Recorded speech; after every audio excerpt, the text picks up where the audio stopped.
आज आपण आवळा कँडी केलेली आहे, पण ही आवळा कँडी आपण गूळ वापरून केलेली आहे आणि आवळे वाफवून केलेली आहे। आपण ह्या आवळा कँडी मध्ये आवळे उकळून घेतलेले नाहीयेत, वाफवून घेतलेले आहेत, त्यामुळे त्यातले जीवनसत्व हे तसेच्या तसे आवळ्यामध्ये राहिलेले आहेत। आवळा कँडी खायला आपल्या सर्वांनाच आवडतं, पण ही आवळा कँडी अधिक पौष्टिक आपण बनवलेली आहे। तर अशाच नवनवीन आणि चटकदार रेसिपी पाहण्यासाठी चटकदार बाय मोहिनीला सबस्क्राइब करायचं आहे आणि बेल आयकॉनवर क्लिक करायचं आहे, म्हणजे नवनवीन व्हिडिओज हे तुमच्यापर्यंत पोहोचू शकतील। चला मग तर आवळा कँडी करायला सुरुवात करू।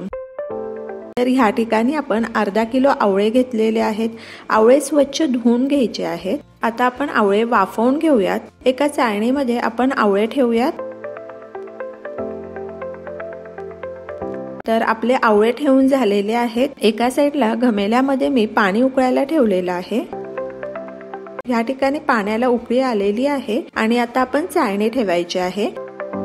तुमच्याकडे जर स्टीमर असेल तर स्टीमर वापरलं तरी चालेल आणि मध्यम आचेवर 17 ते 18 मिनिटांसाठी आपण आवळे झाकून ठेवायचे आहेत। आवळे आकाराने जर मोठे असेल तर वेळ जास्त लागू शकतो, 25 मिनिटही लागू शकतात, किंवा आवळे जर आकाराने छोटे असेल तर 10 ते 12 मिनिटातही आवळे उकडून होतात। आता आपण चेक करूयात की आवळे शिजले आहे की नाही।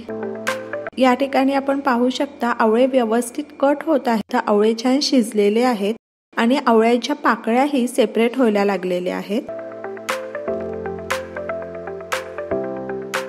आता आपण आवळे थंड करून घेतलेले आहेत। चला मग तर आपण आवळ्यातल्या बिया काढूयात आणि त्याच्या पाकळ्या सेपरेट करून घेऊ। अगदी झटपट आवळ्यांच्या पाकळ्या सेपरेट होतात, तुम्ही पाहू शकता।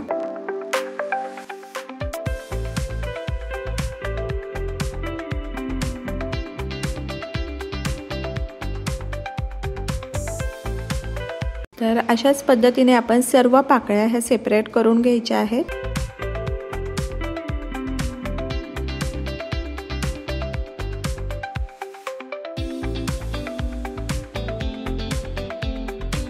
आता एका घमेल्यामध्ये आपण ह्या सर्व पाकळ्या ठेवणार आहोत।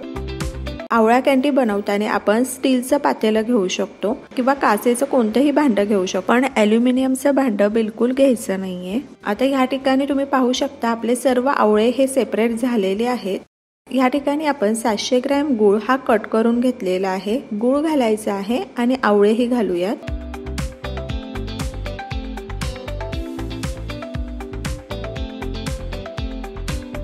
मिसळून घ्यायचं आहे।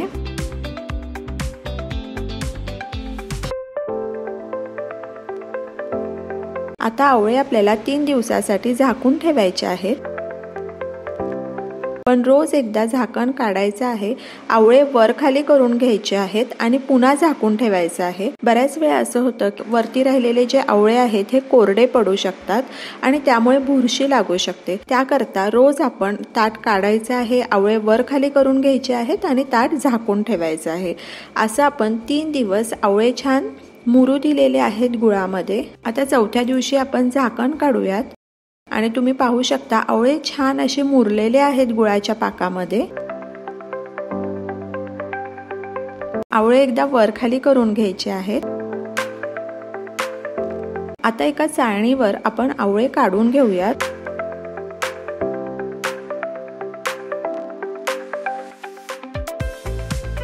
राहिलेल्या गुळाचा पाक आहे हा फेकून न देता एका काचेच्या बरणीमध्ये भरून आपण फ्रीजमध्ये स्टोअर करू शकतो आणि सरबत म्हणून ह्याचा वापर करू शकतो।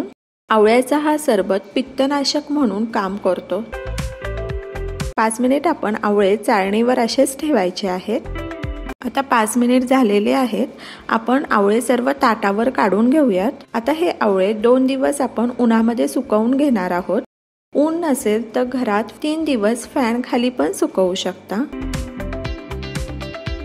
आता या ठिकाणी 2 दिवस मी आवळे उन्हामध्ये छान सुकवून घेतलेले आहेत। या ठिकाणी आपली पौष्टिक गुळाची आवळा कँडी तयार आहे। आवळा कँडी खूप सुंदर झालेली आहे। बरणीमध्ये जर आपण आवळा कँडी भरून ठेवली तर 3 ते 4 महिने ती इझिली टिकते। तर ही गुळाची आवळा कँडी खायला खूप सुंदर लागते। तर तुम्ही ही आवळा कँडी करा, खा आणि मला सांगा कशी वाटली ते। अशाच नवनवीन आणि चटकदार रेसिपी पाहण्यासाठी चटकदार बाय मोहिनीला सबस्क्राइब करायचं आहे आणि बेल आयकॉनवर क्लिक करायचं आहे, म्हणजे नवनवीन व्हिडिओज हे तुमच्यापर्यंत पोहोचू शकतील। वेळात वेळ काढून तुम्ही ही रेसिपी पाहिली तर त्यासाठी तुमचे खूप खूप खूप धन्यवाद। पुन्हा भेटूया अशाच एका नवीन रेसिपी बरोबर।